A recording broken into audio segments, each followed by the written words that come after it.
Hemelvader, baie dankie dat ons hier so heerlik kon loof en prys en aanbid in hierdie liedere. Vader, ek bid dat dit uit elkeen van ons harte sou kom om U wonderlike eer te gee, saam met soveel gemeentes vandag wat U lof bring en saam sing. Mag dit 'n soete geur en 'n heerlike klank in U oor gewees het. En mag U ons vervul met daardie passie wat ons vandag gaan oor praat. Ons eer U daarvoor. Dankie. Amen.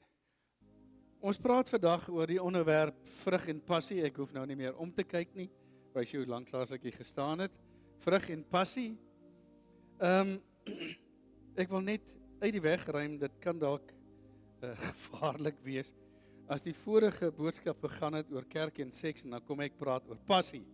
Daarna, dit het niks te maak met verlede week se boodskap nie. Hierdie passie is iets besonders. Iets besonders. Niks te maak nie. Absoluut niks. Dis nie opvolg nie. Dis nie 'n opvolg nie. Hy staan totaal op sy eie. 'n Mens sal vir jouself afvra, wat beteken die woord passie werklik? Woorde soos passievol, ons wat hier in 'n Makwaland uitkom, oorspronklik, dink ek nie het soveel geweet van passie nie, want dit is 'n harde wêreld. Dit is 'n harde wêreld waar mense hard groot gemaak word. Daar word hard geboer, daar word hard gewerk. Dis droog, dis taai. So, dis met moeite dat dit meer geskied as met passie. Nou, die Engelse beskrywing van passie is eintlik 'n wonderlike beskrywing. 'n Mens sê soms, as iemand passievol is, hy is dan 'n bietjie te erg.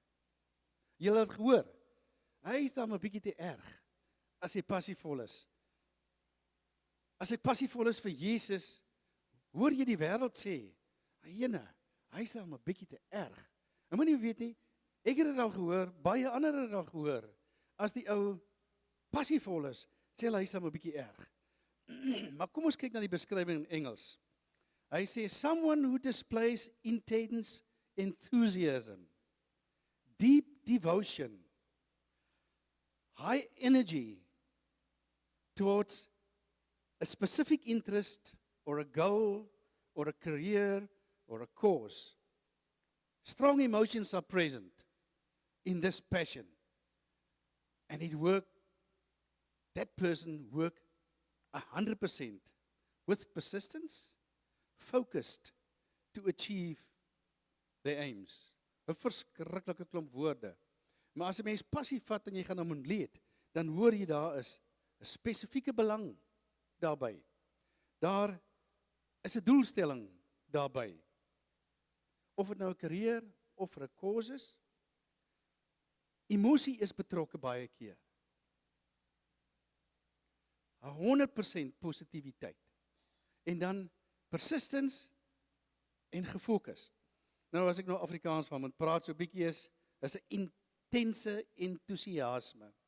Nie net entoesiasme nie, 'n intense entoesiasme. Julle moet so 'n bietjie met my verdra, want ek wil die woord passie gaan heeltemal inbring waarby ons wil uitkom. Hoë energievlak, spesifieke doel, 'n beroep of 'n saak. Passie word gemeet aan hoeveel effort ons insit. Aanhoudend om iets te bereik. Soos ek genoem het, is daardie woorde entoesiasme, hoë energie, gefokusdheid, veerkragtigheid, aanhoudendheid, emosionele intensiteit en doelgerigtheid. Dit is 'n verskriklike mondvol. Maar met die gawes wat die Gees vir ons gee, word dit reg deur daardie gawes getrek. Passie. Reg deur daardie gawes getrek. Passie is om gedrewe te wees met 'n interne mag. En as 'n bietjie stil staan by 'n interne mag, kan ons uitkom, daar is hoofsaaklik maar 2 magte in die wêreld. Die mag van God, wat hier werk, en die mag van die Satan, wat hier werk. Nou, Baie keer kry hierdie wêreldse invloede wat ons het, begin beheer neem hier binnekant, en hy dring jou passievol in 'n rigting. Moenie 'n fout maak nie. Daar ontbreek nie passie by hierdie versoekings en die dinge wat in jou lewe inkom nie. Dit is relatief maklik om te val as jy nie geanker is in Jesus, wat die ander mag binne jou is nie. Die werking van die Heilige Gees is die mag waaroor ons wil praat dan vandag en wat vir ons by 'n punt gaan uitbring. Dat ons kan besef wat beteken die passie. Wat beteken die passie? Passie vir die evangelie. Passie vir die gospel. Dis waaroor ons wil praat vandag. En dis soms jammer om te sien dat jy het 20 of 30 of 40 in die groot kerke, 150 en 200 banke wat leeg staan, of stoele wat leeg is. En dit is maar as gevolg van 'n gebrek aan passie. Van 'n gebrek aan passie. As ek in die oggend nou opstaan, nou, daar ek lê in die bed. Die wekker gaan af. Ai, jene, hoe gaan hy nou vanoggend so vroeg af? Vrou, gaan ons kerk toe vandag? Ja, ons het mos gesê ons gaan kerk toe, maar dink jy regtig? Ons gaan kerk toe vandag? Nou dat jy dit noem. Nee, dis nie passie nie. Dit is die wêreldse invloed wat jy wil gewoond maak aan gemak. Nee, kom ons kyk gou op die. Daar is 'n boodskap op die TV. Al wat ontbreek is daai koinonia, daai saamwees, daai passie om saam te sing, en daai passie om gesamentlik die Here te eer. En soos ek sê, daar's baie gemeentes. Dit moet wonderlik klink in die hemel, want die Here hoor alles. Ons sing nie dieselfde liedjies nou nie, maar by hom kom dit uit en dit is 'n soet geur as mense passievol hom loof en prys en eer. Kom ons kyk na Filippense 1 vers 20 tot 22. Dit is my vurige verlange en daarna sien ek uit dat ek niks sal doen waar ek my sal hoef te skaam nie. Ek wil ook nou soos nog altyd met alle vrymoedigheid deur my hele wese Christus verheerlik in lewe en in sterwe. Want om te lewe is vir my Christus en om te sterwe is vir my wins. As ek in die lewe bly, kan ek voortgaan met vrugbare arbeid. Wat ek moet kies, weet ek nie. Nou hier skryf Paulus van die passie van die evangelie met sy hele wese. Met sy hele wese wil hy die evangelie bring. Wil hy die evangelie uitbring. Op 'n stadium het hy vir Timoteus gesê, toe Timoteus wil weggaan van die gemeente af. Toe sê Timoteus, bly hier by die gemeente, bly. Want Timoteus het 'n bietjie kriewelrig geraak. Hy wil 'n bietjie weggaan. Maar Paulus het vir hom gesê, bly hier, die taak is nog nie voltooi nie. Kry jou reg, kry jou vuriglik reg om nog meer te leer, dat vir die dag dat jy moet uitgaan, sal jy daardie passie in jou hê, om die woord te verkondig, by 'n ander plek, soos wat dit dan ook gebeur het. Paulus is 'n voorbeeld van passie. Paulus was 'n voorbeeld van passie, toe hy vir die wêreld gewerk het, toe hy vir die fariseërs gewerk het, toe hy elke Christen vuriglik vervolg het, elke navolger van Jesus, het hy vuriglik nagevolg, hy het passie gehad. Passie gehad. Is daai ou die bulbeerd so afgesteer en hy sê paadjie, passie vol, om 'n doel te bereik. Hy wil die Christene doodmaak, elke liewe een van hulle, so sy passie. Hoekom dink julle het God hom gekies? Hoekom dink julle het God hom gekies? Want hy het 'n ingebore passie gehad. Hy het geweet, met hierdie man kan ek passievol die evangelie verkondig. Met hierdie man sal alles doen in sy vermoë as ek hom wou gebruik. En hy het hom gebruik op daardie pad waar Paulus tot bekering gekom het. met blindheid geslaan is, tog alles, soveel boeke in die Nuwe Testament geskryf. En uit sy geskrifte sien ons hoe passievol Paulus was vir Jesus. Vir Jesus, tot in die dood, was hy so lief vir Jesus, dat hy nooit opgehou het om die woord te verkondig nie. Romeine 9 vers 1 tot 3. In my verbondenheid met Christus praat ek die waarheid. Ek lieg nie, en my gewete wat deur die Heilige Gees gelei word, getuig saam met my. Dat daar by my groot droefheid en voortdurende hartseer is, oor my broers, my eie volksgenote. Ek sou self vervloek wou wees, afgesny van Christus, as dit tot hulle voordeel kon wees. Net 10:1 ook asseblief, Gerard. Broers, my hartewens en my gebed tot God vir my volk is, dat julle gered word. Dat julle gered word. Hier sien ons weer eens Paulus se passie. Homself sal hy benadeel vir alle prakseleindes, solank sy broer gered kan word.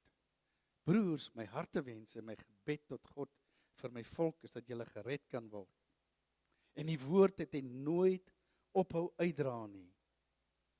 Hy het dit uitgedra totdat hy toegesluit was en hy kon skryf. En hy kon skryf. Filippense 3 vers 7 tot 14. Ek gaan 'n hele stukkie lees, is nie 'n lang stuk nie. Maar wat eers vir my 'n bate was, beskou ek nou as waardeloos ter wille van Christus. Stop hom gou daar net, Gerard. Maar wat eers vir my 'n bate was, beskou ek nou as waardeloos ter wille van Christus. Hy het bates gehad. Daar was baie bates vir hom, want hy was betaal vir die aaklige werk wat hy gedoen het. Maar hy beskou elke aardse ding as waardeloos ter wille van Christus. Volgende vers. Ja, nog meer. Ek beskou alles as waardeloos, want om Christus Jesus my Here te ken, oortref alles in waarde. Ter wille van hom het ek alles prysgegee en beskou ek dit as verwerplik, sodat ek Christus as enigste bate kan verkry. En een met hom kan wees, vrygespreek, nie omdat ek die wet onderhou nie, maar omdat ek in Christus glo. Dit is vryspraak wat God gee, omdat 'n mens in hom glo. Al wat ek wens is om Christus te ken, die krag van sy opstanding te ondervind en deel te hê aan sy lyding, deur aan hom gelyk te word in sy dood. In die verwagting dat ek self deel sal hê aan die opstanding uit die dood. Ek sê nie dat ek dit alles al het, of die doel al bereik het nie, maar ek span my in, om dit alles myne te maak, omdat Christus Jesus my reeds syne gemaak het. Broers, ek verbeel my nie dat ek dit alles al het nie, maar een ding doen ek. Ek maak my los van wat agter is. Ek strek my uit na wat voor is. Ek span my in om by die wenstreep te kom, sodat ek die hemelse prys kan behaal, waartoe God my geroep het in Christus Jesus. Hierdie is 'n besonderse skrifgie. En dit is nogal iets wat elke Christen, miskien sommer as deel van sy Bybelstudie, elke dag kan lees. Want daar is een stukkie skrif waar daar staan, ek los alles wat agter my is, en ek strek my uit na wat voor is. Hy het vroeg geleer, ek moet dit los. Ek kan dit nie saamsleep nie, want daar is dan nie vir my 'n weg vorentoe nie. En ek wil vandag vir julle iets sê omtrent passie. Engelsman sê, Stephen Furtick, Amerikaner, hy sê, en hy praat in Engels en hy is driftig en passievol. Brother, Today, I'm coming from Carolina, and I'm going to preach to you today. I'm going to preach to you today about passion. Passion. That's the word I want to talk to you today about. Passion. Boy, am I preaching. Passion. You can't lose your passion. You can't lose your passion. It's impossible to lose your passion. You left it behind. Ons het ons passie gelos. Ons het hom nie verloor nie. En ek moet dit met respek sê. Ek kan nie so hard soos hy skree nie, want dan was julle almal doof. Maar ons het ons passie gelos. Dink 'n bietjie. As ons passie nie gelos het nie, was daai stoele vol vandag. Ons het ons passie gelos. Ek praat met myself, ek het gisteraand vir my vrou gesê, die preek, dis vir myself. Ek myself moet hierna luister. Die bewys van passie is om aan te hou, vas te byt, deur te druk soos Paulus. Paulus het gesê, hier is 'n doring in my vlees en ek het die Here 3 maal gebid, haal hom uit my vlees uit, dat ek daarvan ontslae kon word. Maar daardie doring in sy vlees het hom gedryf om vas te byt. Dis hoekom, is gedryf om hom vas te byt. Passie vind jy daar in die tuin van Getsemane, waar Jesus op sy knieë is en hy bid, dat die beker verby hom moet gaan. Hy sê, Here, laat hierdie beker by my verbygaan, maar nogtans nie my wil, maar u wil geskied. Nogtans nie my wil. Dis passie. Nie my wil nie, maar u wil, Here. So het Jesus passievol geleef in die tyd wat hy op aarde was. Nie met konings en koninginne, tussen die gewone mense het hy dit gebring wat God in hom gesit het. En dit is om met passie die evangelie te verkondig, sodat daar 'n Paulus kon kom op een of ander tyd, om passievol te skryf oor die verkondiging van die woord van die Here. Passie gaan daaroor om die wapenrusting van God elke dag aan te trek. Die gedagtes, die hart, die wese, die voete, om die evangelie te verkondig met passie. Dis passie. Dis passie. Doen dit ongeag of die massa jou haat, of jou uit jou, of wat ook al sê. Passie is om te volhard met die werk van Jesus, ongeag, maak nie saak nie. Dis wat binne my is groter, wat daar in die wêreld is. En die passie vir Jesus bepaal hoe hy in jou is. Is sy passie vir jou, of is die passie in jou vir die Sondag? En maybe die Maandag môre? Maar by Woensdag is die passie daarmee heen. Ek praat met myself. Passie vir Jesus en vir God die Vader en Heilige Gees gee jou die dryfkrag om vrug te dra. Passie bring vir jou by vrugdra uit. Passie vir Jesus.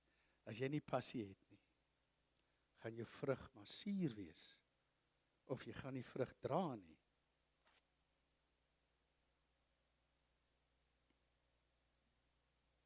Dit is belangrik.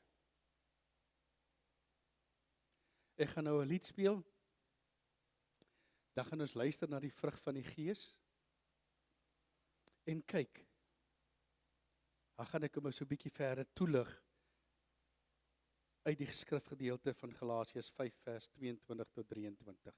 Gerard, speel vir ons. O Vader, ek roep U naam. Vul my met U Gees. Lei my weg van vleeslike begeertes en laat my wandel in die waarheid. Die vrug van die Gees is liefde wat rein is Vreugde wat helder soos 'n fontein vloei. Vrede wat my hart vul soos 'n rivier. En geduld wat wag op die tyd alleen. Vriendelikheid wat ander dra, goedheid wat uit uw hart vloei. Geloof wat nooit wankel nie, en sagmoedigheid wat die lig wys. Selfbeheersing wat die vlees stil maak, 'n gees wat altyd na jy luister. Teen sulke dinge is daar geen wet nie, want die gees bring lewe, die gees bring vryheid. O Vader, ek prys u naam. Laat my wandel in u gees. Nie my eie begeertes nie, maar u wil alleen. Seën my met wysheid, seën my met lig. U Gees lei ons in waarheid, u Gees herinner ons aan u woord. U Gees leer ons om u lief te hê en om u geboei te behou. U Gees gee krag in swakheid, u Gees bring troos in pyn. U Gees gee hoop in donker dae en wys die pad van regverdigheid. U Gees leer ons om te bid met sugte wat nie uitspreekbaar is nie. U Gees getuig dat ons die kinders is en roep uit, Abba, Vader. O Vader, ek prys u naam. Laat my wandel in u Gees. Nie my eie begeertes nie, maar u wil alleen. Seën my met wysheid, seën my met lig. Die Gees gee wysheid nie van mense nie, die Gees gee insig nie van hierdie wêreld nie. Die Gees openbaar die verborgenhede van u hart en wys ons die weg na lewe. Die Gees maak ons tempels heilig, die Gees seël ons vir die dag van verlossing. Die Gees laat die dorstige drink, die Gees laat die hongerige eet. Die Gees is olie in ons lampe, lig vir die nag, oop vir die dag. Ek vra nie goud, ek vra nie rykdom, ek soek nie eer van mense nie. Ek vra net u Gees, u wysheid, u insig, want u is my lewe, u is my alles. O Vader, ek prys u naam. Laat my wandel in u Gees. Nie my eie begeertes nie, maar u wil alleen. Seën my met wysheid, seën my met lig. Vrag van die Gees, vul my lewe. Liefde, vreugde, vrede, laat dit vloei. O Vader, ek wandel in die lig. Tot in ewigheid, tot in ewigheid.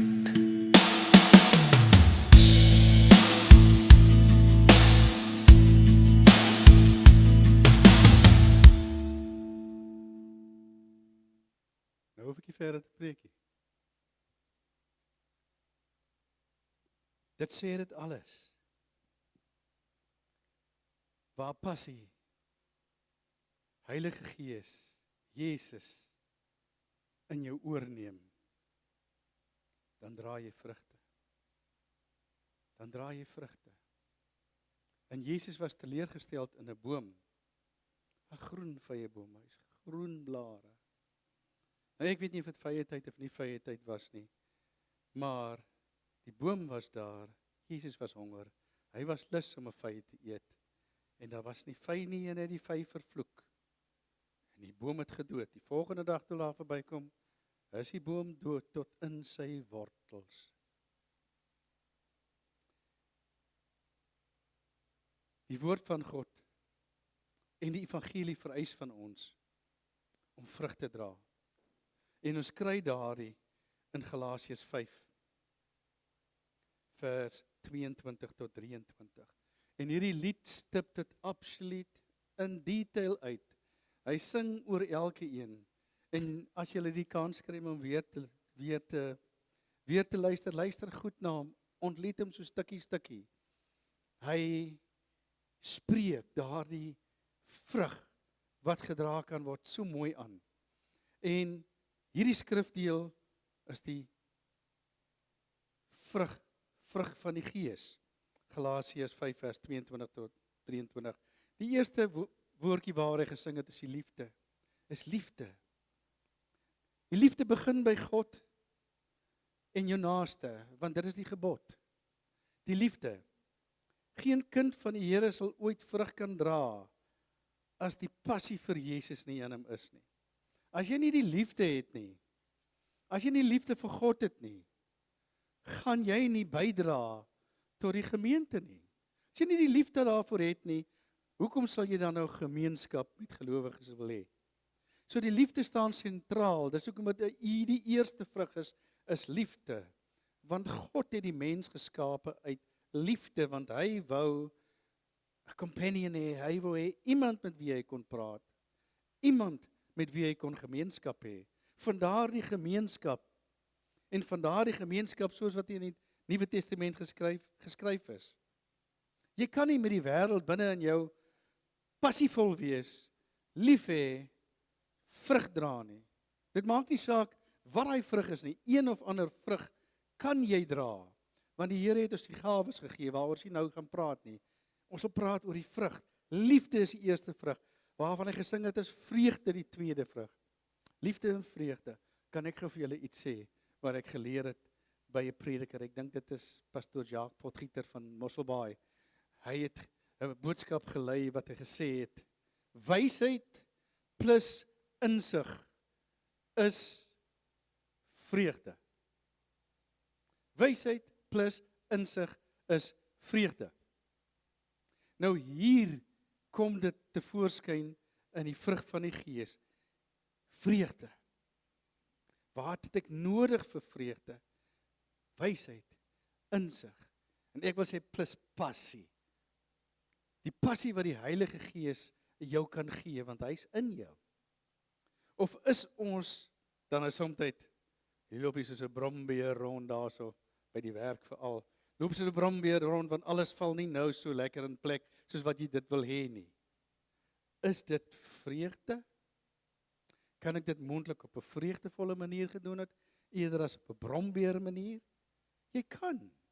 Want as jy die passie vir Jesus het, gaan jy minder kere, jy gaan sukkel dalk, jy het maar minder kere soos 'n brombeer daar rondloop. Ons vleeslike begeertes staan baie keer in die pad van vreugde. Ek weet nie of ons dit altyd besef nie. Wat in ons is, sê ek weer, is groter as dit wat in die wêreld is. Want die wêreld het 'n manier om jou vreugde te demp. So as jou vreugde gedemp is, gaan na die wysheid. Waar is die wysheid?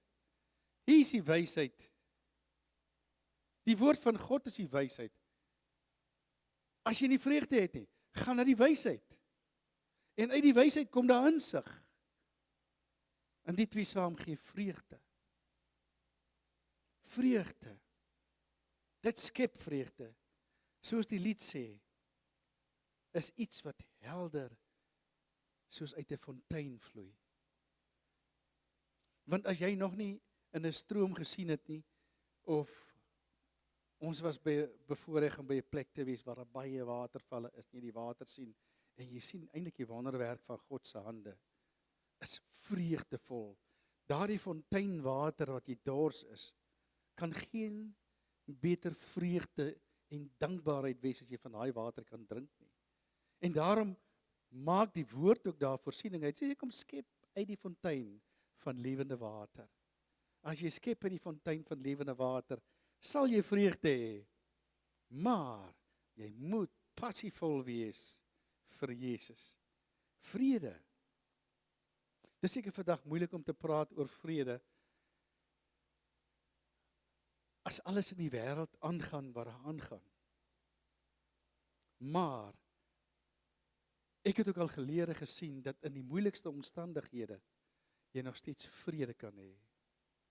In die moeilikste omstandighede van jou lewe, kan jy vrede hê. Vrede hê. Ervaar mense innerlike vrede? Word hulle bemoedig sodat hulle innerlike vrede kan hê? Dis waarvoor die gemeenskap daar is. Kan ander die vrede van Jesus Christus in my vrou se lewe sien, of in my en Eben se lewe sien? Kan ander dit sien?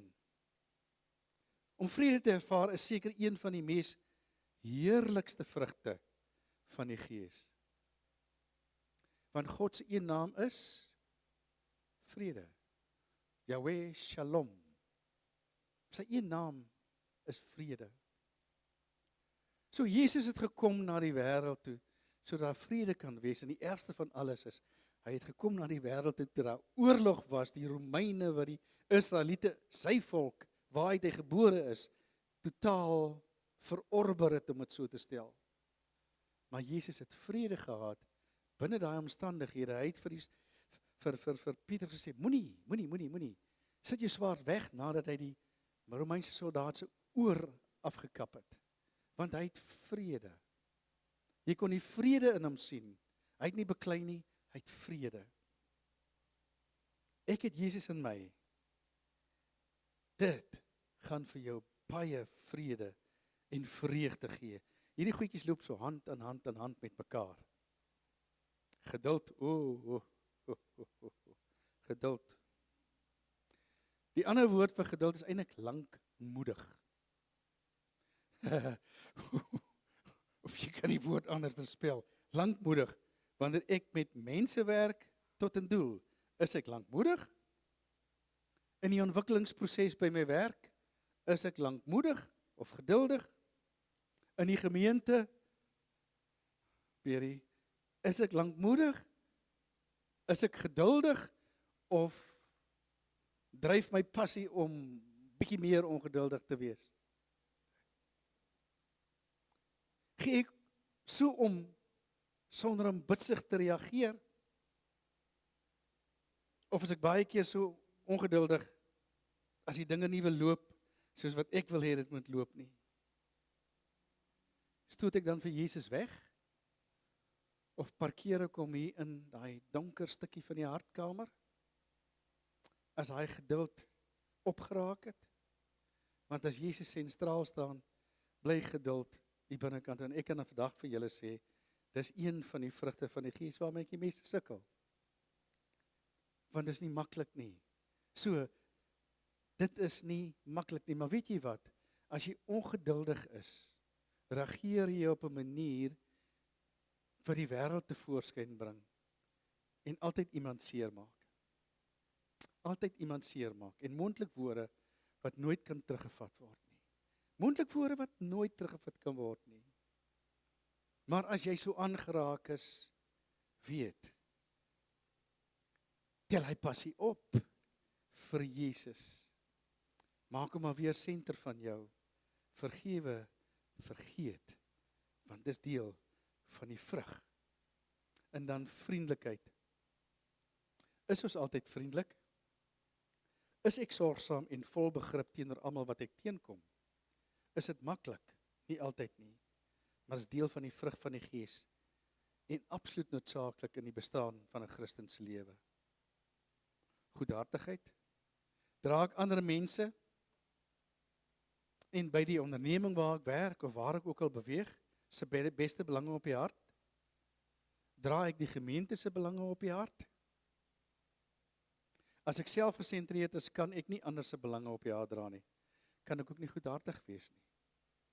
Ek dink die probleem met goedhartigheid kom ook daarin, dat 'n mens baie keer hier 'n eie ek wil hê. Hier is 'n eie ek wat nog so 'n bietjie moet uitbeweeg vir goedhartigheid om in te kom. Tel die passie op. Goedhartigheid is verskriklik belangrik en dan getrouheid. Getrouheid. Dit is die vrug wat belangrik is. Om getrou te wees aan God lei tot getrouheid op elke vlak van die samelewing. Ek wil vandag dit onomwonde stel dat as jy getrou is aan ons Vader God, dan sal jy nie ontrou aan jou lewensmaat wees nie. Dan sal jy nie ontrou aan jou kinders wees nie. Dan sal jy nie ontrou aan jou werk wees nie. As jy passievol is vir Jesus, is daar nie plek vir ontrouheid nie. As jy God die rots gemaak het van jou lewe, dan gaan jy getrouheid nastreef. Yes, dit sê nie jy kan nie 'n fout maak nie, verseker. Maar die nastrewing daarvan raak al beter. En dit soos die lied sê, om meer en meer te word soos Jesus. Meer en meer te word soos Jesus. Getrouheid. Dit is sentraal tot vrug dra. Jy moet getrou wees aan die evangelie boodskap. Jy moet getrou wees aan Matteus 28, wat vir jou duidelik sê, gaan na die nasies daar buite en maak disippels. Dis die boodskap van die evangelie. As dit jou sienswyse is, gaan getrouheid nie 'n probleem is nie. En dan nederigheid. Al wat 'n mens amper daar kan sê is Jesus, Jesus, Jesus. Totaal nederig. Gebore in 'n stal, of in die ondervertrek, of daar. Ek weet nie. Die mense van Israel weet nie waar Jesus gebore is nie. Hulle vat jou na die geboorteplek toe, maar dit is dalk nie die geboorteplek nie, want daar was 3 Bethlehems in daai tyd, nou die dag gehoor op 'n program. En alles is afgekordon, jy kan nie by Jesus uitkom nie. Jy kan nie daar uitkom dat jy kan sien nie. Ook die plek waar hy begrawe is dieselfde ding, dit kan op verskillende plekke wees. En dan bewys hulle, hierdie is die plek, dan bewys hulle, daai is die plek. Wat maak dit saak? Al wat die Jood wil doen, is hy wil nie Jesus aanvaar nie. Hy wil net geld maak uit daai plek uit. Jy ken mos die Jood. Dit is soos dit werk. Nie alle Jode nie, daar's baie bekeerde Jode, maar daar's nog baie Jode wat nog na die Christendom toe moet kom. En ek wil vir julle sê, daar's een gebed op my lys. Elke oggend is dit op my lys. Here, gee dat die kruisboodskap aan die Israeliete verkondig kan word, dat hulle Jesus werklik kan leer ken, dat hulle die seun van God, wie hulle aanbid, weggegooi het. So ons kan ook maar passievol bid, dat die Jode, die Israeliete, tot bekering moet kom. Want hulle het die wêreld in plek gevat, waar Jesus moet wees. Dis geld. Geld. Jesus was nederig. Perfekte voorbeeld. Hy het alle mag gehad om enigiets te doen. Tog het hy nie sy mag laat geld nie. Tog het hy dit nie gedoen nie. Hy kon streng wees, nogtans sag, nederig. Hoe baie keer wil ons tog nie ons eie punt bewys nie? Hoeveel keer wil ons tog nie met mag ons sienswyse laat geld nie? Hoeveel keer steek ek Jesus as het ware in die rug en slaan hom met daardie ding waarmee hy hom so stuk in geslaan het? Want ek het 'n meerwaardigheidsgevoel. Hoekom is hierdie ry so lank en is ongeduldig, né? Dis een van die vrugte. Ek is ongeduldig. Gebruik jou passie in Jesus. Tik jy op die skouer, sê vir hom, die Here is lief vir jou. Of vir die till operator. Weet jy? Hoe staar as jy? Nee, die Here gee vir jou om. Nee, want dis wat ons tog doen. Wat gaan nou weer aan? Die Here is lief vir jou. Nederigheid laat jou toe om daardie tyd te gebruik om Jesus se lig te laat skyn. As jy nederig is, skyn Jesus se lig die helderste. Nederigheid is daardie ferm sagtheid waarmee Jesus die verskil kom maak het. En dan selfbeheersing. Selfbeheersing. Ook 'n moeilike een. Ek dink dit gaan basies hand aan hand met nederigheid.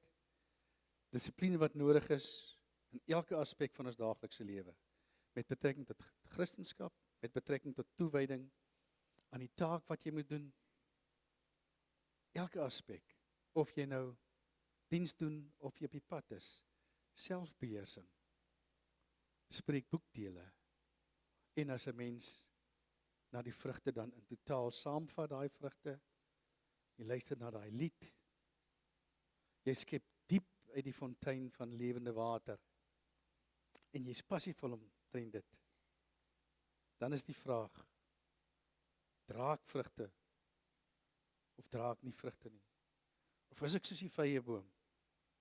Ek kry genoeg voeding, ek kry alles wat ek moet kry, ek sit hier in die kerk, ek hoor Pierie se boodskap, ek hoor Dudley se boodskap, ek gaan na 'n ander kerk toe, ek hoor Pike se boodskap, ek kyk op die TV, ek sien Steven Furtick se boodskap, ek maak my vol, ek is vol, groenblare, maar nie is 'n botsel nie, nie 'n vrug nie. Is dit waartoe vandag se Christendom gekom het? Dis die vraag wat ek vra. Jammer, as ek 'n harde vraag vra, maar ek vra dit vir myself vandag. Is dit waartoe dit gekom het? Waar is ons passie? Ons het hom nie verloor nie. Ons het hom gelos. Soos jy ou gesê het. As jy nie vrug dra nie, gaan jy dood. Jesus het die boom vervloek. Die boom is dood. As jy nie vrug dra nie, gaan iemand jou uitkap. Ons sien dit. As 'n boord nie goed doen nie, dan haal hulle vir hom uit. Hulle ent hom nie eers nie. Hy kan nie gered word nie. Al snoei hulle hom, kom hy nie reg nie. Dan haal hulle hom uit. Ons kan nie vrug dra as ons nie die passie van Jesus in ons het nie. Ek sal nie kan doen wat God wil hê ek moet doen as ek nie die passie vir die saak van die evangelie het nie. Ek wil jou graag meedeel vandag dat jy nie jou passie kan verloor nie. Jy kan dit nie verloor nie, ons het hom neergesit. Ek en jy is die oorsaak dat ons miskien lou geraak het. En ons weet wat Openbaring sê, as jy lou geraak het. As jy lou geraak het, word jy uitgespieg. Was jy maar eerder koud dat jy niks geweet het nie. Die Here wil hê ons moet warm wees, warm vir hom met passie. Wat moet ons doen? Tel jou passie op, tel dit op. Raak betrokke by die evangelie.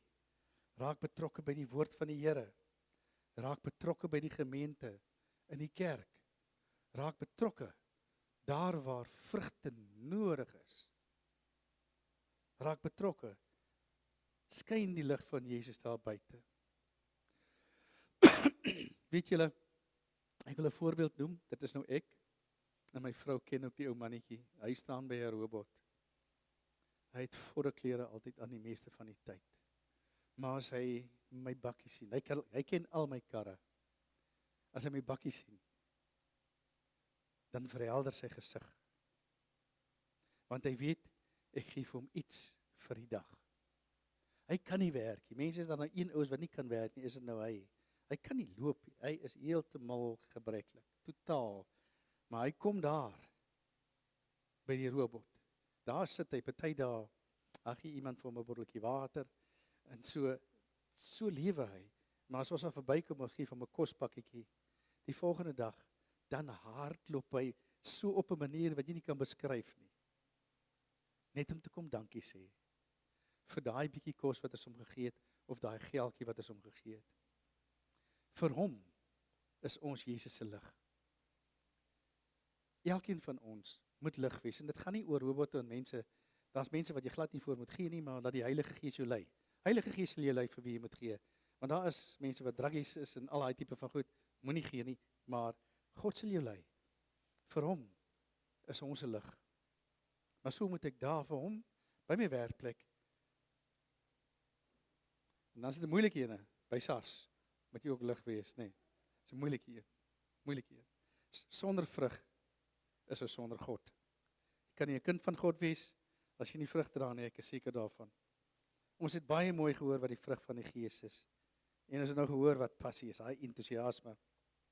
Kom ons doen dit. Die nagmaal is 'n verkondiging. Nagmaal is 'n gedagtenismaal, want Jesus het maar so gesê. Nagmaal is 'n verkondiging wat gewag vir die senior kinders om af te kom.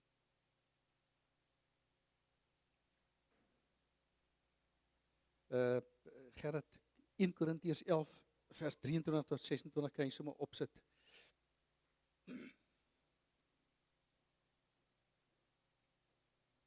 Die nagmaal het sy oorsprong by Jesus vir ons in die Christendom, waar Jesus aan tafel gesit het en die brood gebreek het en die wyn uitgedeel het vir sy disippels.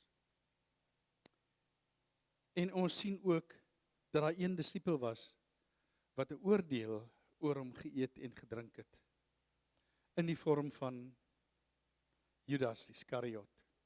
Maar hy het ook deel gehad aan die maaltyd. So, daarom het Jesus gesê, en daarom is hierdie skrif opgeteken, baie lekker in 1 Korintiërs, baie mooi netjies uiteengesit. Maar ek wil net 4 dingetjies wat belangrik is in die gebruik van die nagmaal, wat ons moet besef, wat die nagmaal werklik is.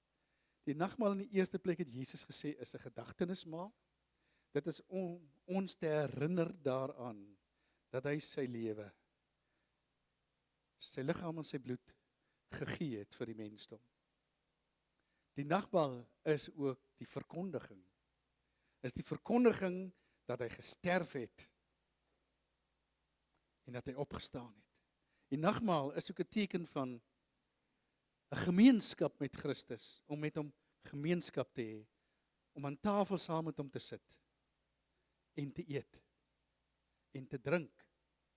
Eintlik te eet van die lewende brood en die lewende water wat sy liggaam is. En dan in die 4de plek is die nagmaal ook 'n verwagtingsmaal, want ons verwag dat in die toekoms ons saam met hom weer aan tafel sal sit. Op 'n besondere wyse is dit die nagmaal saamgevat. In 1 Korintiërs 11 vers 23 tot 26 staan daar: Ek het van die Here ontvang wat ek ook aan julle oorgelewer het. Die Here Jesus het in die nag waarin hy oorgelewer is, brood geneem, en nadat hy God daarvoor gedank het, het hy dit gebreek en gesê: Dis my liggaam, dit is vir julle. Gebruik dit tot my gedagtenis. Net so ook het hy na die maaltyd die beker geneem en gesê: Hierdie beker is die nuwe verbond, wat deur my bloed beseël is. Gebruik dit elke keer as julle daaruit drink, tot my gedagtenis. Elke keer as julle van hierdie brood eet en uit die beker drink, verkondig julle die dood van die Here, totdat hy weer kom.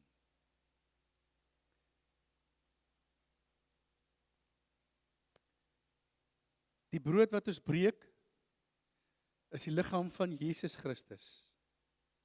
As ons hierdie brood breek, dan het ons deel aan Jesus Christus, sy sterwe, sy opstanding, sy hemelvaart, en verkondig ons dat hy weer kom. Dieselfde met die wyn. Die wyn is sy bloed. En sonder sy storting van sy bloed, sal Jesus nie gesterf het nie, en sal hy nie opgestaan het nie. So die wyn herinner ons daaraan, dat hy sy bloed vir ons gestort het, en dit deel te hê aan die brood en die wyn, of die brood en die sap, verkondig ons, dat ons eenmaal weer saam met hom aan die tafel sal sit. Ek gaan die dankgebed doen vir die brood en die wyn, dan kan ons opstaan en kom neem, en dan kan ons dit saam gebruik, of julle kan maar net aangaan en dit gebruik, maak nie saak nie. Hemelvader, baie, baie dankie, dat ons die brood as teken van die liggaam vandag kan gebruik. Dankie, dat u die liggaam vir ons in varde laat skeur het, en glad kruisig het. Dankie dat ons dit kan herdenk, Vader. Vader, dankie dat ons die wyn as assosiasie van die bloed kan sien, dat ons weet dat U alles gegee het, in totaliteit, vir elkeen van ons. En Vader, mag ons dan put uit die genade, wat daar uit U dood, uit U opstanding, en uit die hemelvaart is. Dankie Here voorwaar, vir dit wat U doen het. Dankie God, vir die prys om U seun te gegee het. Baie dankie, ons eer U daarvoor. Dankie Hemelvader, dat ons, so as gemeente saam, die nagmaal kon gebruik, en kon herdenk, dit wat daardie dag gebeur het. Vader, 'n mens besef nie, wat 'n groot ding daai dag gebeur het nie, dat God die Vader, deel van hom sy seun, die appel van sy oog, gelaat sterf het aan 'n kruis nie. Maar dankie, dat dit die einde van daardie verhaal is nie, dat Jesus neergedaal het, die doderyk oorwin het, opgestaan het en dat hy opgevaar het na die hemel. Liewe Heer, hulle kan grafte soek en geboorteplekke soek. Een ding staan vas. Jesus is gebore. Jesus is ons redder. En Jesus is die passie waarmee ons die lewe in hierdie wêreld kan aanpak. Baie, baie dankie vir daardie wonderlike voorreg. Amen.